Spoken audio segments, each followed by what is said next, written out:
اللہ سوتا نہیں۔ حضرت موسیٰ اور اللہ کی بے مثال قدرت، ہر خطا معاف۔ زندگی کا مقصد ہمیں دنیا میں کیوں بھیجا گیا ہے؟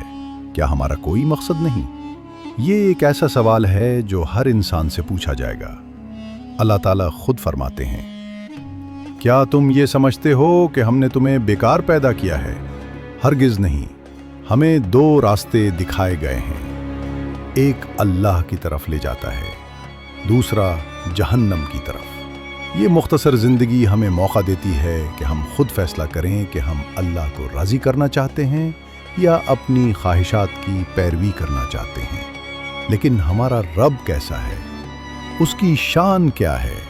حضرت موسیٰ اور اللہ کی عظمت۔ ایک زمانے میں حضرت موسیٰ علیہ السلام کی قوم کے کچھ لوگوں نے پوچھا، کیا آپ کا رب سوتا ہے؟ یہ وہی لوگ تھے جنہوں نے فرعون کے لشکر کو سمندر میں غرق ہوتے دیکھا تھا۔ وہ راستہ عبور کر کے بچ گئے تھے، مگر پھر بھی کہتے ہیں، جب تک فرعون کی لاش نہ دیکھیں ہم نہیں مانیں گے۔ پھر جب فرعون کی لاش سامنے آئی تو اگلے ہی موڑ پر کہنے لگے، موسیٰ ہمیں بھی ایک ایسا خدا بنا دو جو پتھر کا ہو۔ اللہ تعالیٰ نے موسیٰ علیہ السلام سے فرمایا، 2 پیالے پانی سے بھر کر ساری رات کھڑے رہو اور ان کو نہ گرنے دینا۔ حضرت موسیٰ کھڑے ہو گئے، مگر آہستہ آہستہ نیند کا غلبہ ہونے لگا، جسم تھکنے لگا، جھٹکے لگنے لگے اور آخرکار دونوں پیالے گر کر ٹوٹ گئے۔ اللہ تعالیٰ نے فرمایا، موسیٰ اگر تیرا رب بھی سو جائے تو آسمان و زمین ایسے ہی تباہ ہو جائیں گے۔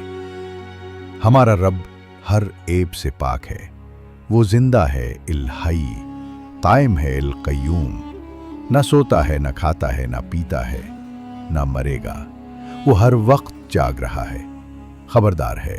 اللہ کا علم اور صبر۔ تم اپنے کمرے میں اکیلے بیٹھے ہو، گناہ کر رہے ہو اور سوچتے ہو کہ کوئی نہیں دیکھ رہا، لیکن رب فرماتا ہے، ایک سیاہ رات، ایک سیاہ پہاڑ پر، ایک سیاہ پتھر پر ایک کالی چونٹی چل رہی ہو تو میں نہ صرف اس چونٹی کو دیکھ رہا ہوں بلکہ اس کی ٹانگوں کی حرکت سے پتھر پر پڑنے والی لکیر کو بھی جانتا ہوں۔ وہ رب جانتا ہے تم نے کب کیا گناہ کیا، کہاں کیا، کیوں کیا، وہ سب دیکھ رہا ہے، پھر بھی وہ صبر کر رہا ہے۔ سمندر، زمین، آسمان کے فرشتے سب کہہ رہے ہوتے ہیں، یا اللہ اجازت دے ہم ان کو تباہ کر دیں۔ نہیں، میں اپنے بندے کو تم سے بہتر جانتا ہوں، وہ معاف کرنے والا ہے۔ اس نے کئی قوموں کو مٹا دیا مگر ہمیں مہلت دے رکھی ہے۔ نبی کریم کے صدقے میں اس کا نام اللہ ہے، غفور ہے، رحیم ہے۔ وہ کہتا ہے، جب تک بندہ مجھ سے معافی مانگتا رہے گا میں معاف کرتا رہوں گا۔ نہ گناہوں کی کوئی حد ہے، نہ معافی کے لیے کوئی عمر کی قید، بس وہ اپنے بندے کا جھکا ہوا سر دیکھنا چاہتا ہے۔ اختتام، پلٹ آؤ تو میرے پیارے بھائیوں اور بہنوں، ہم دنیا کے علم میں لگے ہیں لیکن قرآن کا علم ہمیں انسان بناتا ہے۔ قرآن میں 79 بار کہا گیا ہے، یا ایھا الذین آمنو، یہ ہم سے بات ہو رہی ہے، اللہ ہمیں بلا رہا ہے، پلٹ آؤ، اپنی زندگی کو سنوار لو تاکہ آخرت کی کامیابی پا سکو۔